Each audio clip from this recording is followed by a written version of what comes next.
Record. Hey,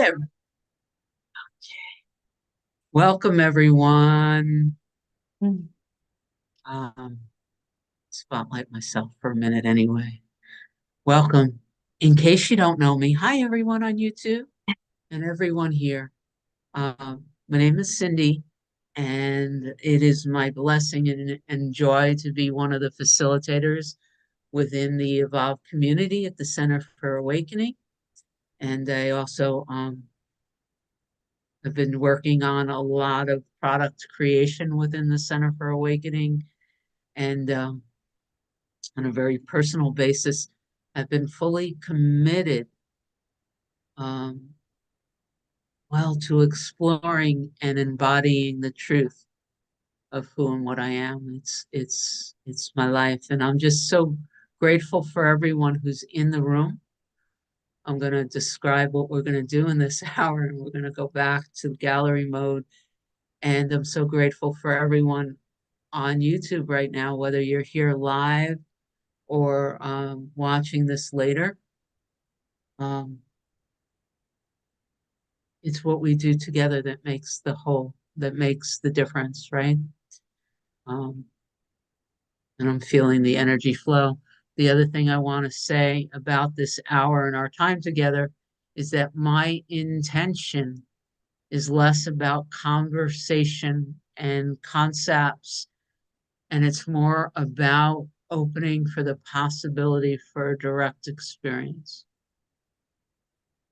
And so if you're interested in that, if you desire that, if you desire the possibility of a direct experience, and by that, I mean, let's get underneath our conscious awareness or our conditioned awareness of who we are, and let's really feel that there's information and that there is love that is underneath or through our conscious awareness that we can access with our intention and our desire and our willingness to slow down.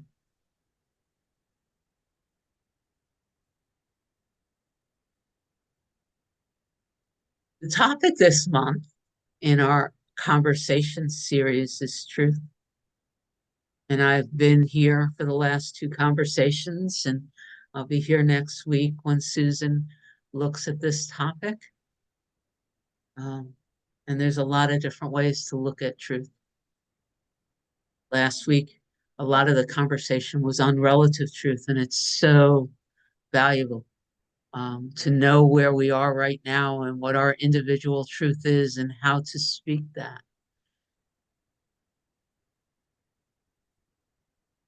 Today, I'm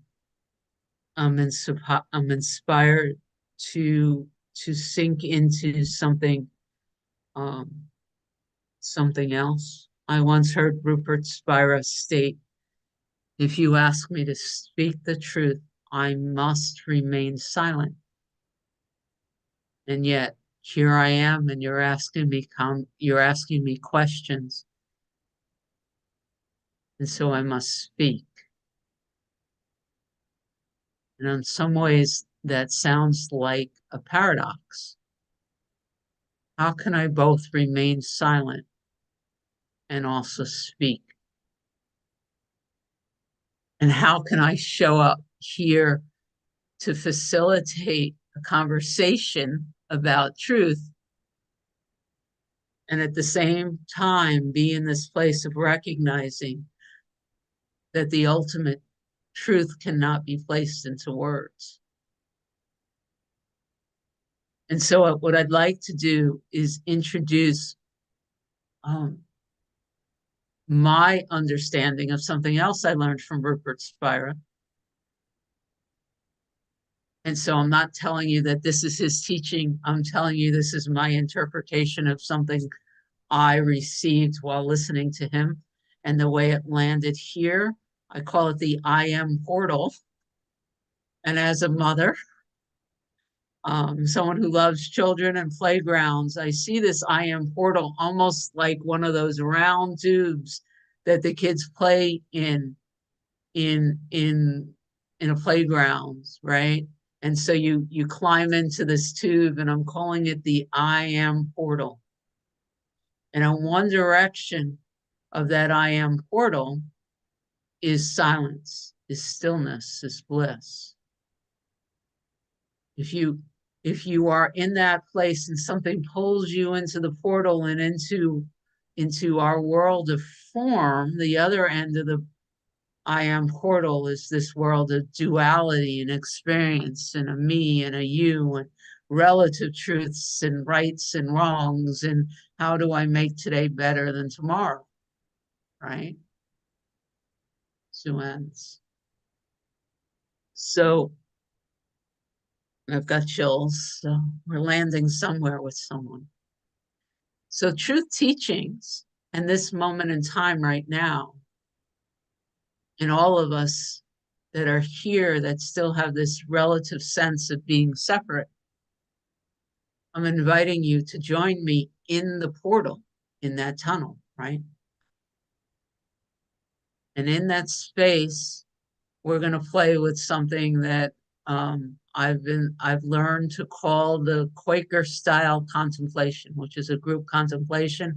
And I'm going to we're going to move from me on speaker into gallery mode. And what's going to happen is I grab some quotes from all over the place that speak of truth and silence. And in this quiet, open space with the invitation to allow you all to be in the portal, I'm going to read these quotes one at a time. And whether we do one of them or three of them or six of them, it doesn't matter. I'm going to give you these words that point to truth. And I'm going to invite you all to sink into your heart and do this on your own. Like if you're on YouTube and you're watching this, or you're inspired to be with this work again and again, it doesn't matter. You don't need to be in this group space to be in the portal. I'm going to read the quote 3 times. And there's going to be a stirring through some of us. And there's going to be a contemplation, a truth, something that didn't come from what we think we know. It comes from somewhere else. And when that happens, I'm inviting everyone here. Just go ahead and unmute and speak it. It's the way the Quakers talk, they speak the word of God in their meetings. It's the same type of thing. So the question I have before I begin, anybody have any questions?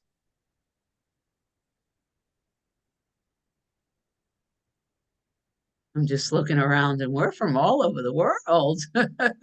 I see you, Marina, you're right in the center of my screen. All right, so we're sinking in.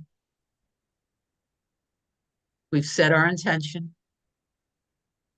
Have a direct experience of the truth. However you want to envision this portal, the I am portal, one end, you're going to be able to pull from the silence. The other end is this beautiful, stunning world that we live in and play in and work in, connect in.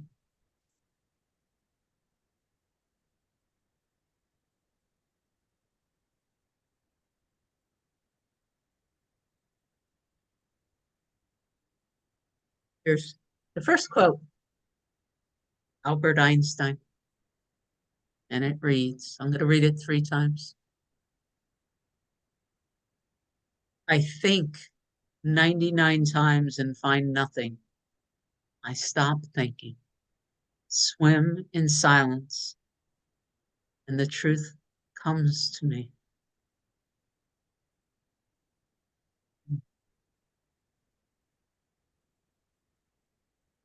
I think 99 times and find nothing. I stop thinking, swim in silence, and the truth comes to me.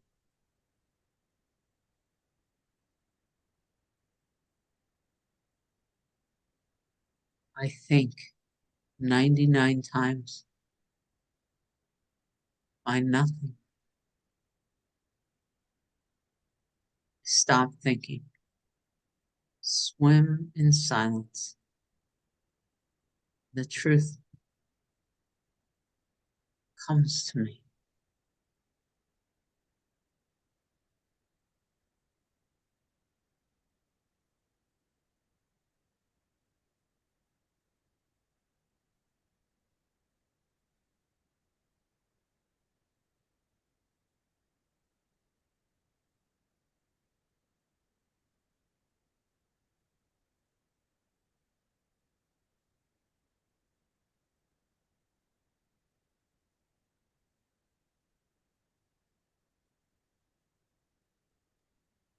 I'll begin.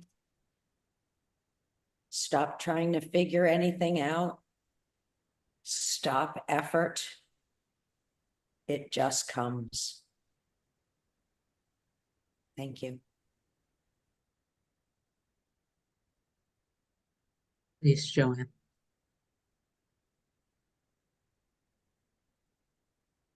Yeah, what it says to me is in the stillness and the pausing, what it does is it invites something beyond the mind in, and whether that's higher intelligence or whatever, the mystery of life, but it invites something in when we make room for it.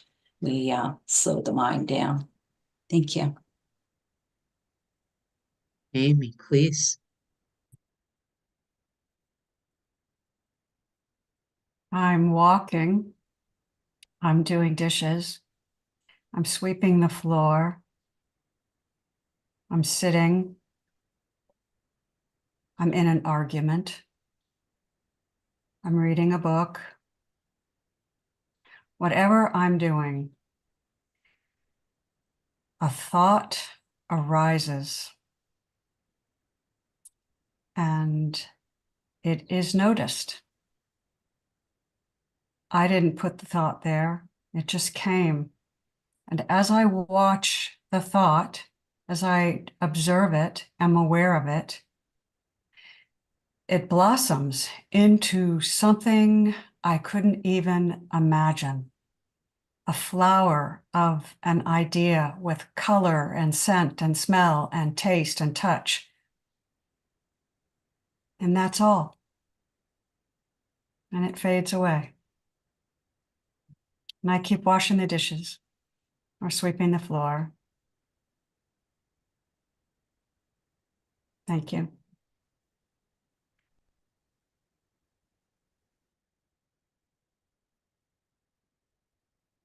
What's coming to me actually surprises me.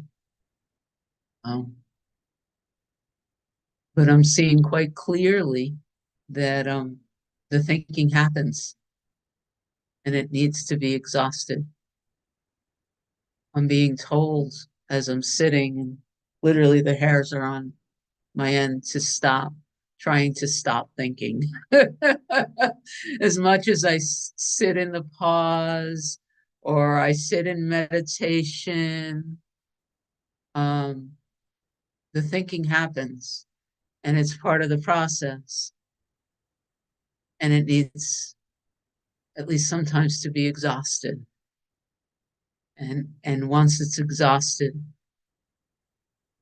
and the mind quiets and opens, something can be pulled from underneath it.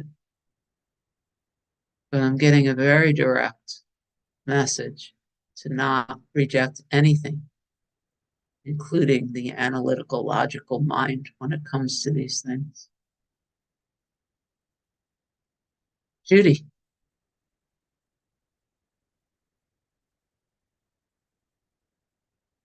You'll have to unmute. Yeah. Hi.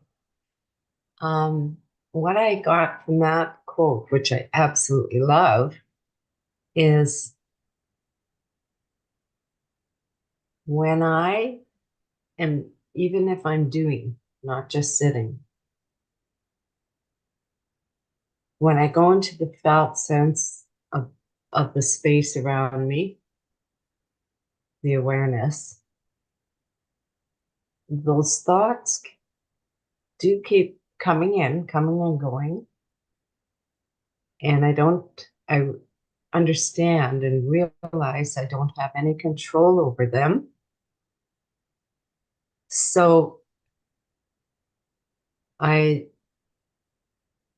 if I'm able to stay in that felt sense of awareness, the thoughts don't affect me at all. And if anything comes, when it does come, it comes from a different source. I call it the heart space, but that's that's what I feel about that quote that you read. Beautiful. From Kendall, I release and let go and give allowance to what created me to lead the way.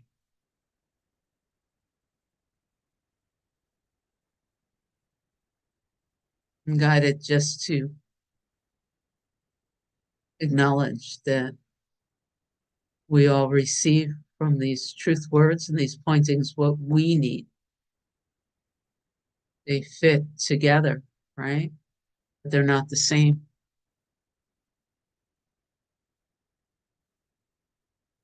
Is there more that anyone wants to share with this quote, or we can move on to, I would share, please.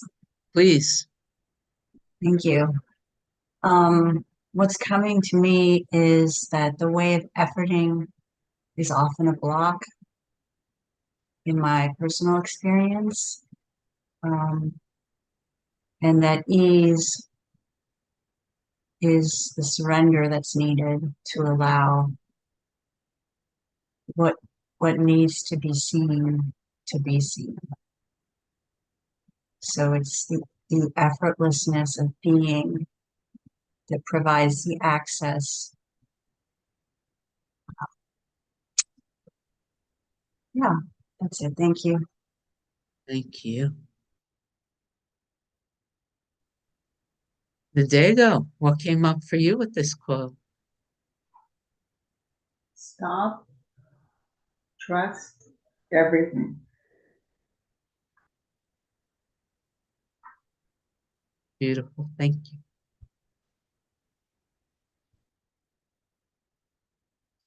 Emerson.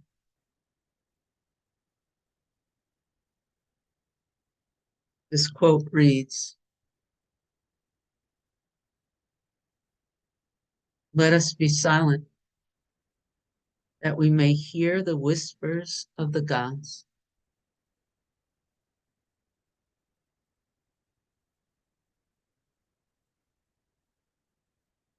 Let us be silent, that we may hear the whispers of the gods.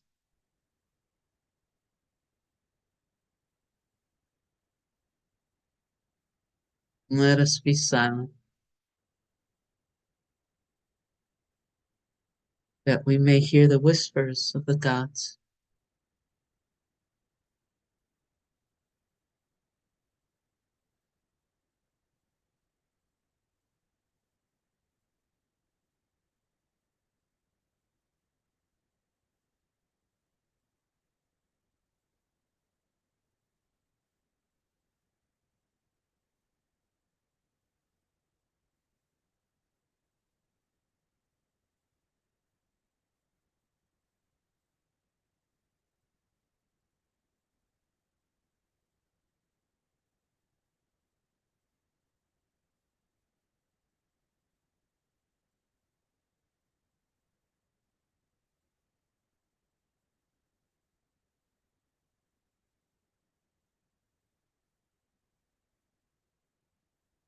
Please, Rhonda. Thanks. Inner wisdom is very quiet, easily drowned out by the thinking mind. So important in the stillness to drop into the heart and listen from there.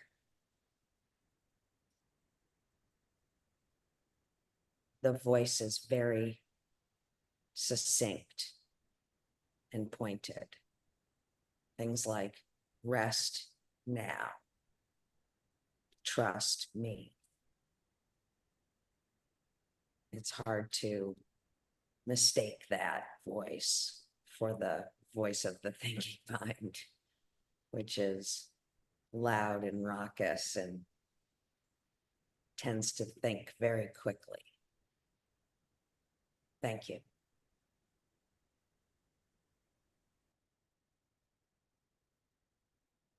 Judy, thank you. I totally agree with Rona. And then within the experience I've had, that voice, that wisdom came as I woke up. And I think it was because when you first wake up, your mind isn't filled, it's open. And the three words that gave me the answer to what I needed to hear came loud and clear and came straight from the heart. It did not come from the head. It came from my chest. And very, because I had asked for direct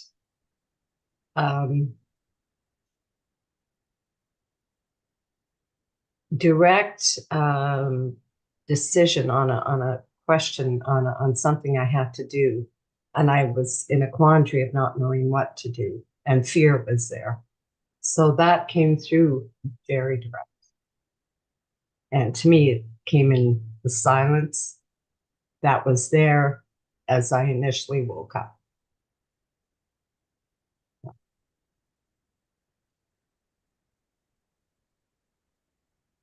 Thank you.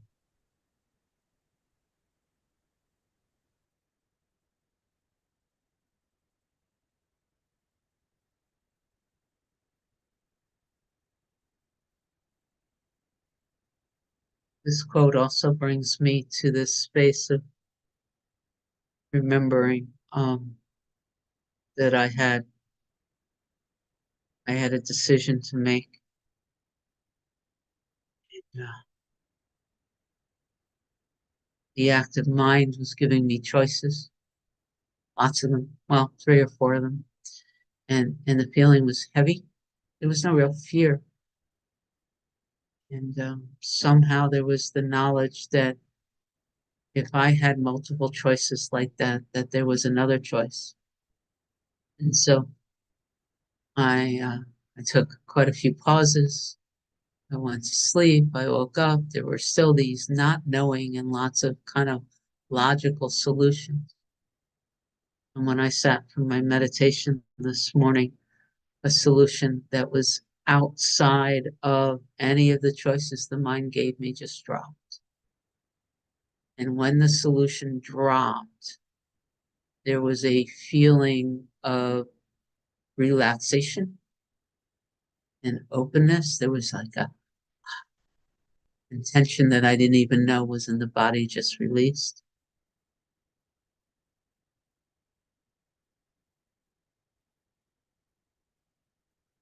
Along with a sense of, how do I put this, discomfort, because it was so obvious that there is this divine intelligence outside of the thinking mind, that the thinking mind could not pretend that it wasn't there, but it didn't like it.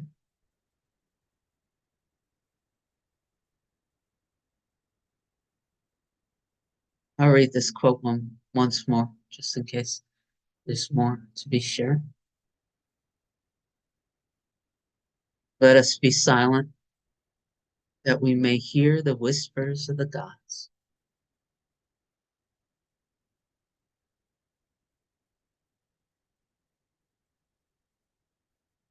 Hey, Mother Teresa.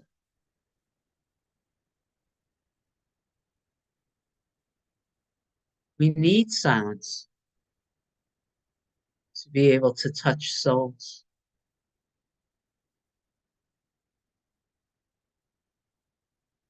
We need silence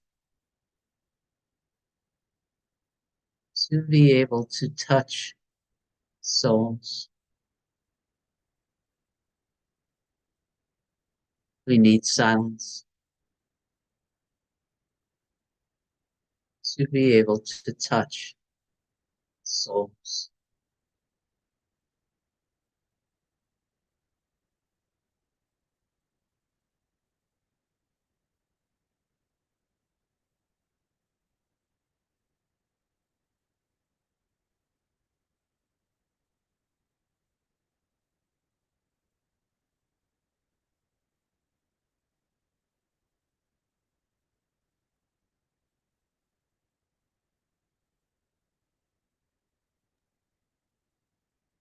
Connection is beyond form and accessible in the quiet.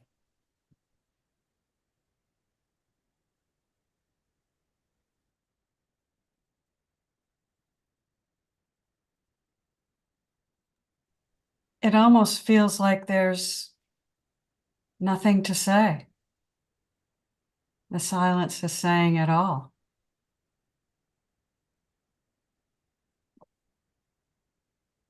Thank you.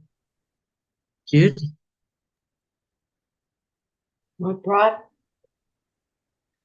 was brought to me in that quote is that in the silence, we connect to who we truly are, which is love. And love is an energy. So when we are in the silence, in that love is all one. So we're connected to every soul in that space of silence or space of love.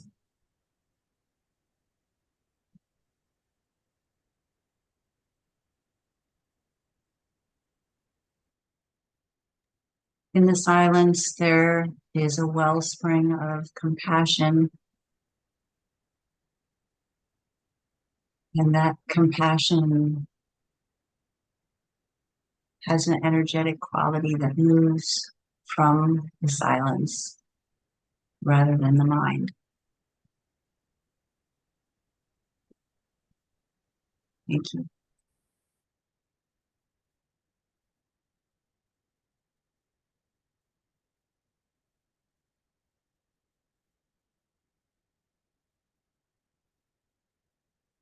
Amy. The silence is the background of everything. All voices, all music, all everything that speaks of sound arises from the silence. Without the silence, there would be no way to know what sound even is.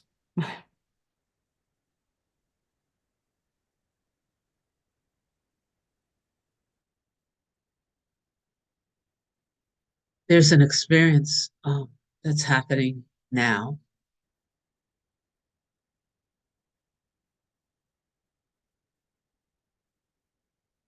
that tells me that the words being spoken right now is not affecting the silence.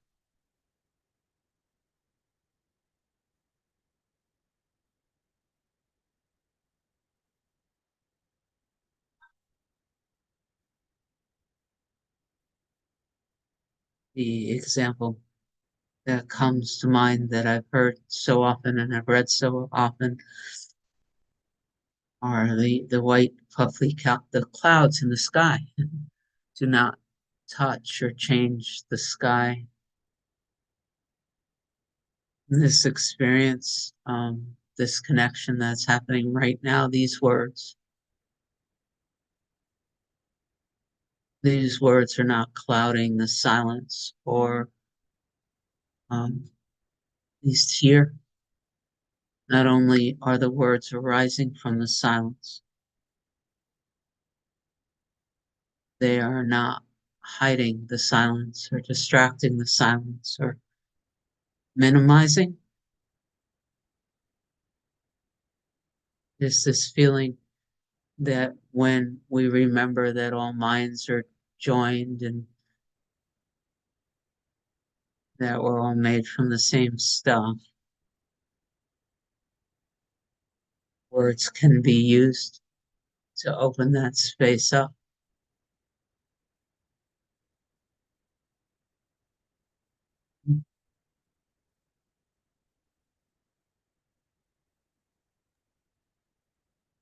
There's a felt sense in the words majesty come with the silence and courage.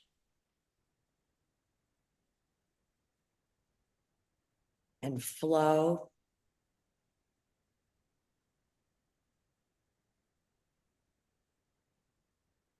Steadfast. The background, as was mentioned before. Thank you.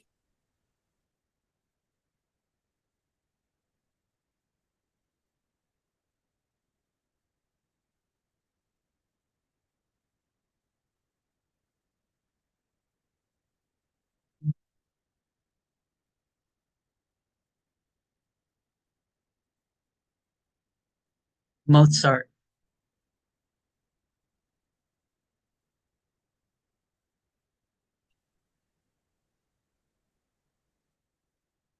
Be silent if you choose.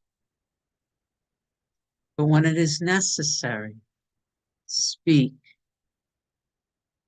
And speak in such a way that people will remember it.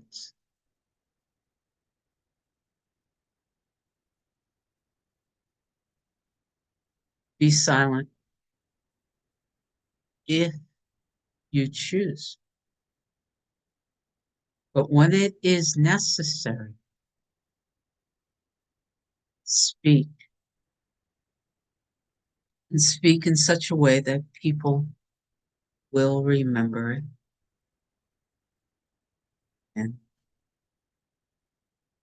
be silent if you choose. But when it is necessary, speak. And speak in such a way that people will remember it.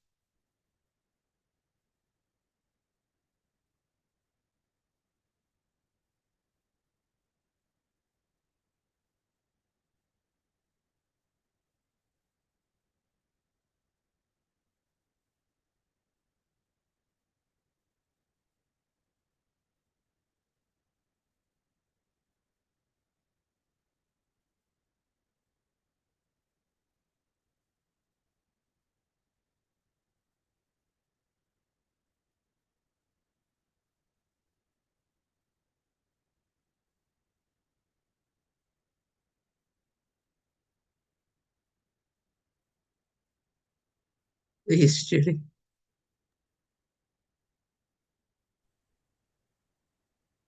What came through for me was that when we rest in silence, it it really means to me that we're letting love lead the way. So when we do need to speak, it is actually love speaking through us and makes all the difference in the world.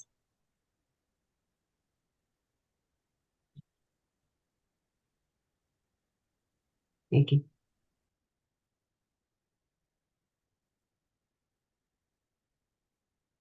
What I'm receiving right now is very personal. And there are tears. And I'm going to share it.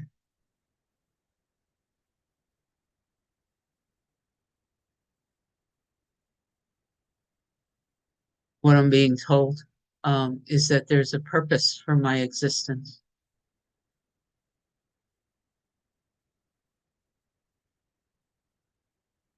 There is a reason why Cyndi exists. And it's not to remain silent and hidden.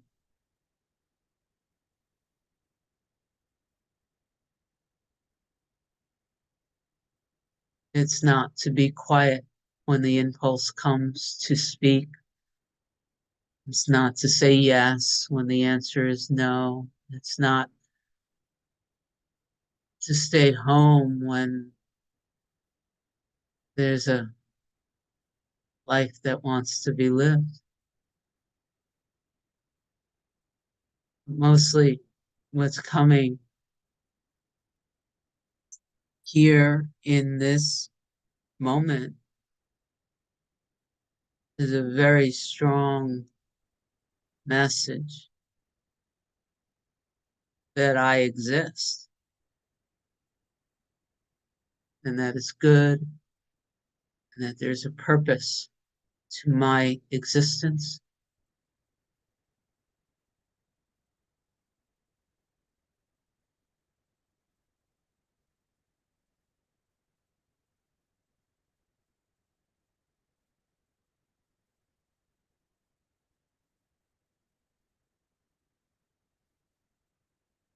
Amy.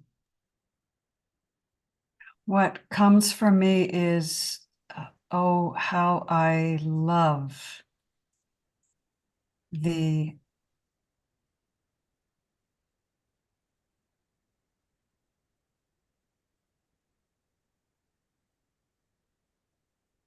newfound pleasure in simply listening to someone else. What great, deep satisfaction there is in just holding space for someone else to speak. Not feeling the need to present another point of view or make a small correction or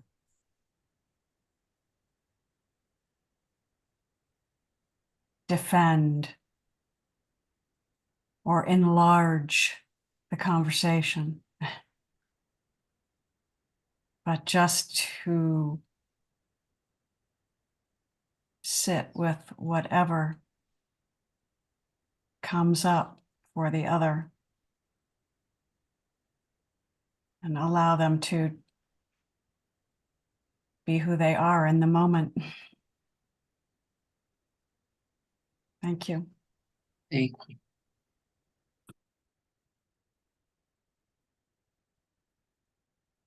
Please, Ron.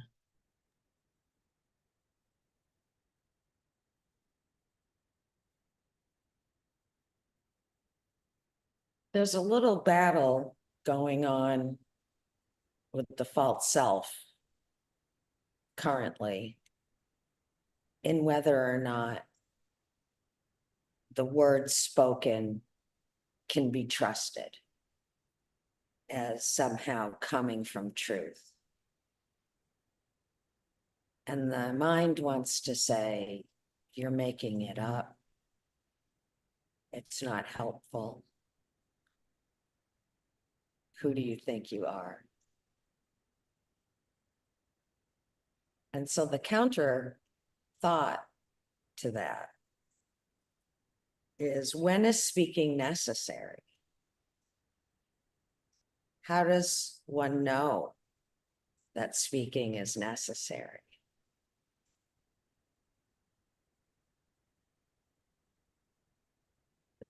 There's a feeling for the movement or the prompt to speak, and to trust that if it's there, it's there. That I'm in a place just exuding with seeming others that love me and continue to assist spreading the wings of trust that what comes through is for us all.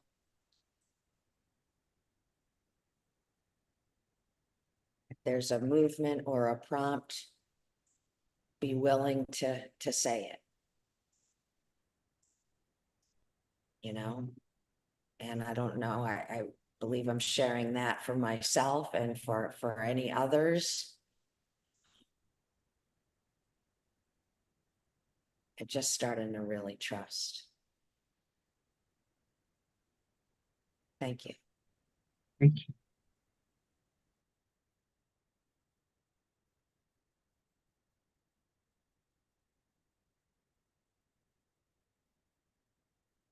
It's interesting. I have quite a few quotes in front of me. The two I'm looking at, one comes from the Talmud, the other comes from Lao Tzu.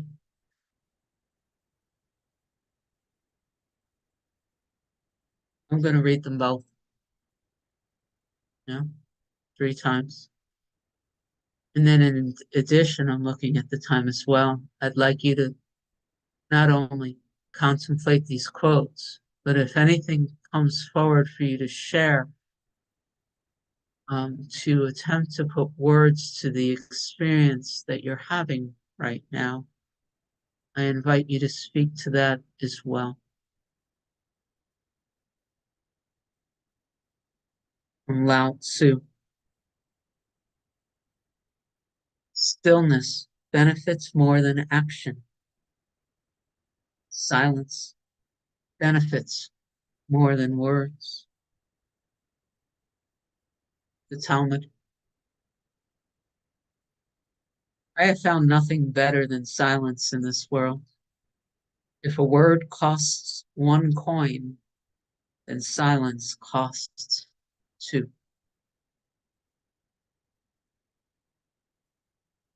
Stillness benefits more than action. Silence benefits more than words. I have found nothing better than silence in this world. If a word costs 1 coin, then silence costs 2.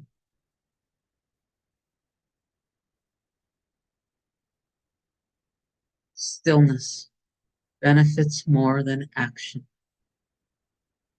Silence benefits more than words. I have found nothing better than silence in this world. If a word costs 1 coin, silence costs 2.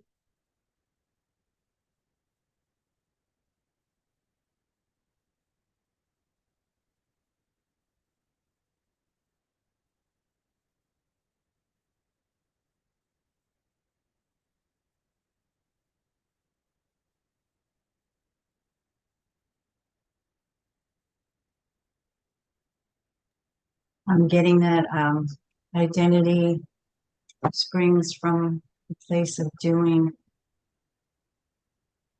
and being arises from the place of stillness. And that there is a place, a time and a place for both, but ultimately what we are is rooted in the silence. That's home. Thank you.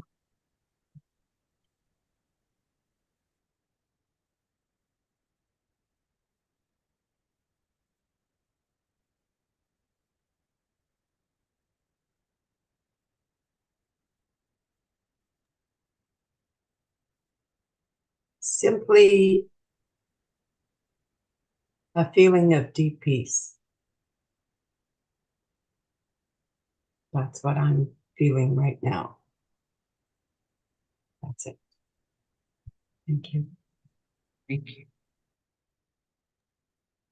Silence is more valuable than words. Silence does not mean there is no listening. Listening is the deep portal to I am.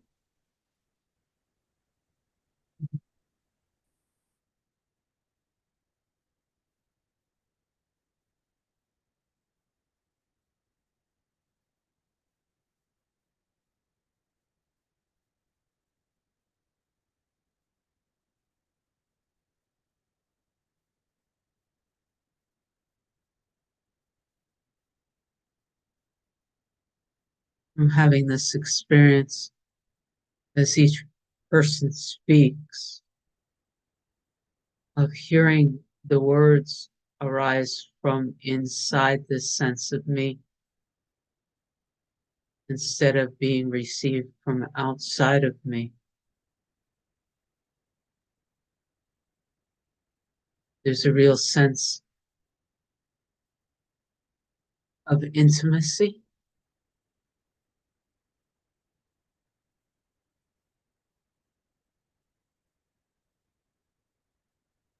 a lack of separation.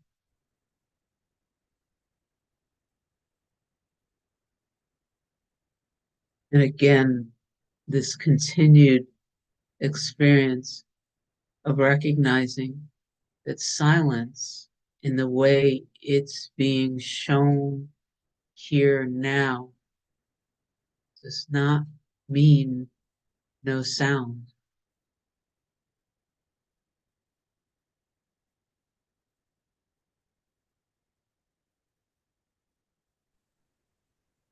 The There's sound, chills, but oh, please, Melanie.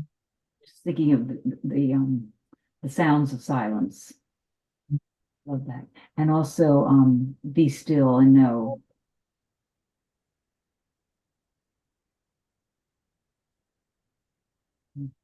Thank you.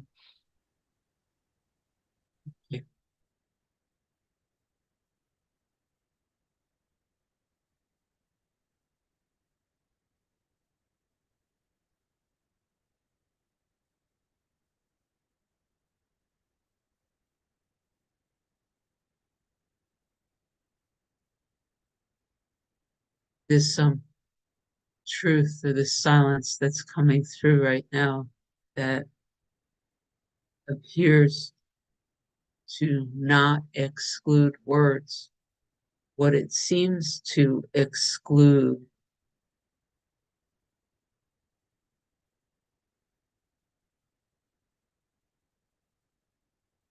is division.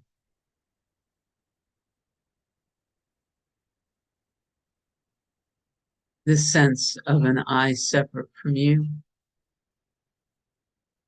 is what is missing from this space here.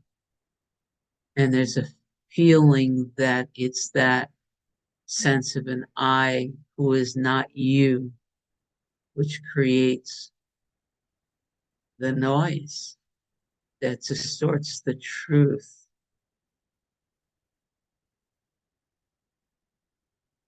That arises from the silence.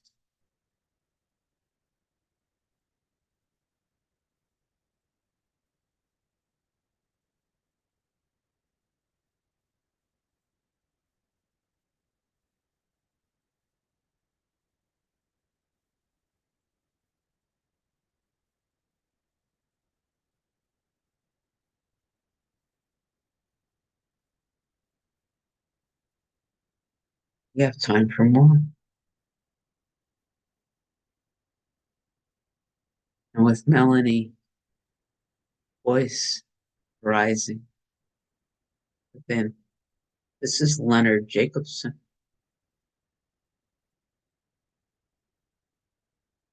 The truth is known in silence. Be still and know. Truth is known in silence. Be still and know.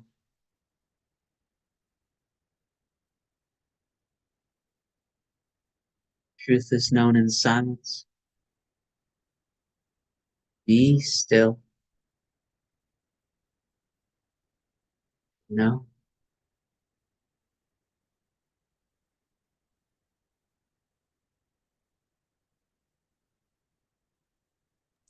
Knowing is not predicated on words.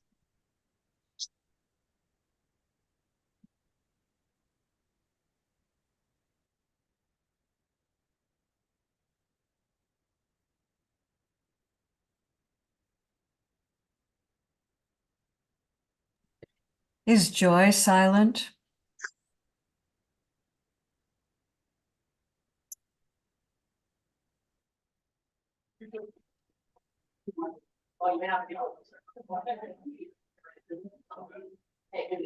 When I sit in silence, I know, I hear, and listen to whatever it is, and I know the truth.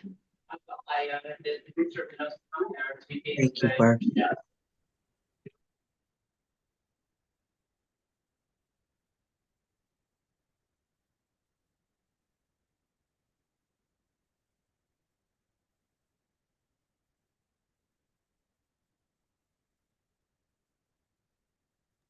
Cyndi, I don't know why, but I am just moved to ask, does God tell jokes?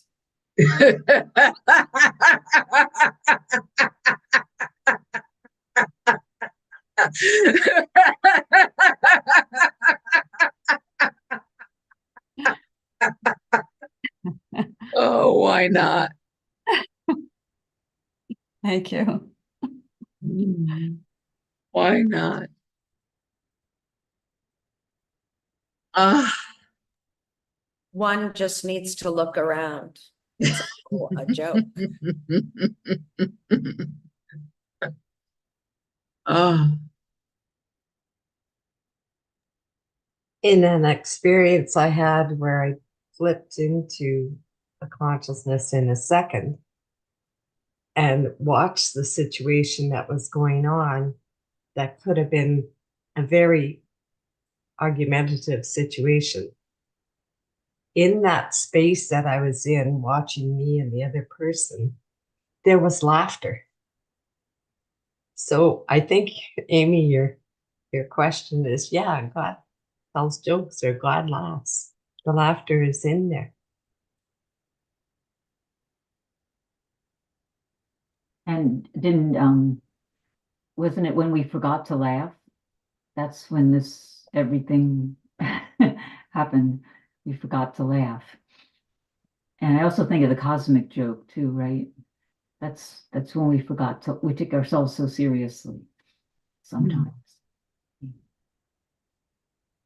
your question, Amy, brought to mind for me. First, it was the penguins, and then puppy dogs, and then kittens, bumblebees,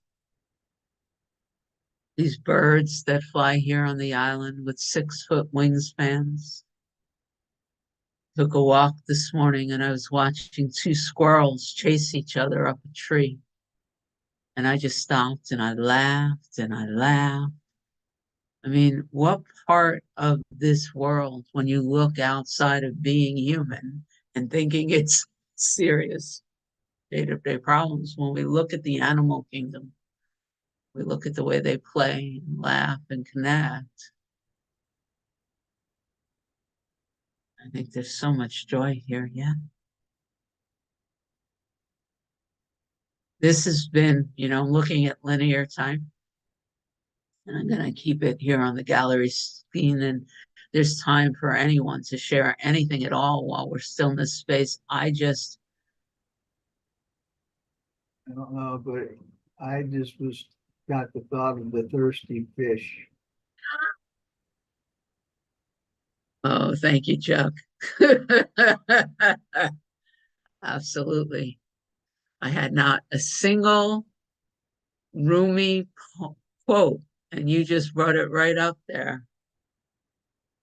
Ah, the thirsty fish. Thank you. Perhaps every problem is that simple. Yeah.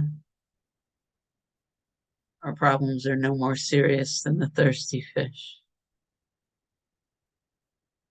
I have, people continually tell me, or they think I'm working really hard for others. In all honesty, this past hour has rocked Cyndi's world. And the biggest realization here is the understanding that the only thing that interrupts the silence, that distorts the truth, is this sense of division. There's none of that in this space right here. For us Course in Miracles students, all minds are joined. Yeah. We have no private thoughts. in this space that we've created together, the Center for Awakening community, more and more. We do this, and every time we join, there's like holes in this imaginary division. And I'm just so, so, so grateful that you showed up, whether here on my Zoom screen or YouTube now or YouTube later, because this work that we're doing together is extraordinary. So, with my open heart. I want to thank you all for a great experience. I decided to follow your guidance and thinking to myself and my true self and just listen. And so as my true self, I listened to me reading the quotes through your body mind, and then I experienced everyone's my own interpretation of my response, my experience through those thoughts by listening to all of you share your experience with those thoughts. And it was a very peaceful, beautiful hour. I felt no desire or promptings or need to speak at all. I just absorbed it all and the oneness that we are. And it was really a wonderful hour for me. Thank you. Wow. Beautiful. Beautiful. Anyone else like to speak before we officially do whatever's next? Just thought I'd leave everyone with something that happened with my little grandson, 9 years old. He was over playing in my backyard, bouncing a ball, and he just stopped. He held the ball, and I watched him standing there, and he's just got his head kind of cocked to one side. And he turns to me. I didn't interrupt him. He turns to me after a moment and he says, "Grandma, I love listening to the birds. They make me feel so peaceful." So that's out of the mouth of children. And I thought it was just beautiful. I can feel it. Mm-hmm. Thank you. And Alka says she just couldn't get out of the meditative state. And, yeah. All right. Everyone on YouTube, thank you for being here. We love you.